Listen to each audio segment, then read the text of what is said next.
Next one I'm going to talk about is the drive.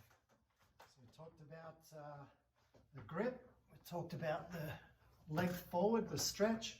Now we're going to talk about the drive. Possibly one of the two most important areas of rowing. You could probably say the most important. This is where all the your effort gets put into the water when you're in a boat or into the rowing machine, and how far the wheel will spin with each stroke. So one of the things I want to talk about first is that a lot of people think rowing is about pulling the oar. Nothing could be further from the truth. There is no pulling, it's all driving with the legs. So if you think about the size of your arms compared to the size of your legs, there is no comparison. Your legs are way stronger than your arms, and there's legs and lower back, but the primary area of the effort that goes into the stroke comes from your legs. So one of the other things is people say, well, once you've got the stroke going, your arms can take over and finish. They can't.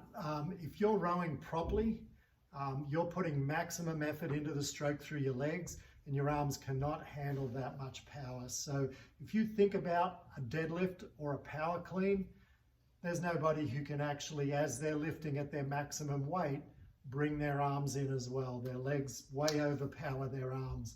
It's the same thing with rowing. The rowing stroke is really very much the same as a deadlift or a power clean.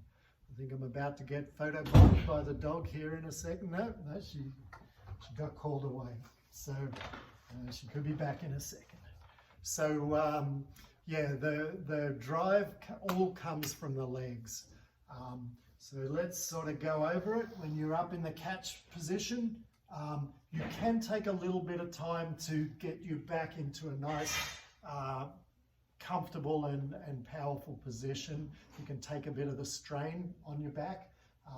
Some rowing techniques have you pushing straight back with your butt and your legs on the slide straight away. I don't believe in that. I think it's actually bad for your back. Hey, Hallie. But I think it's the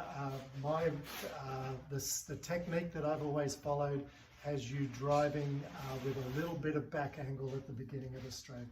And if you have to take the strain at the beginning, that's okay. As you get momentum going with the rowing stroke, it's a little bit easier to take that strain. It's a lot harder when you first start rowing the first couple of strokes.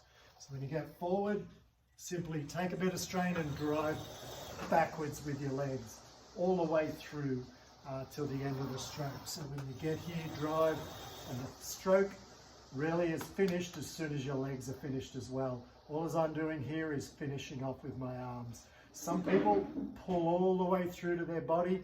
I don't believe in that at all either. It's not good to be banging the handle of the oar off your body. It does no benefit, and it just makes you tired faster and blows your forearms out through much earlier. So drive through with your legs and then finish at the end. I'll go into the finish and the recovery in a minute. When you get used to rowing and you're really in the swing of it, the thing to imagine when you're rowing is pushing your feet through the foot pedals, or the foot chocks as we call them. So when you get into a momentum, you're focusing on every stroke, pushing as hard as you can, pushing your feet through those foot straps. So keep that in your mind as you start to do the rowing technique. And every time you drive forward, concentrate on putting maximum effort in with your legs. So we'll finish that one up for video number 2 on the technique.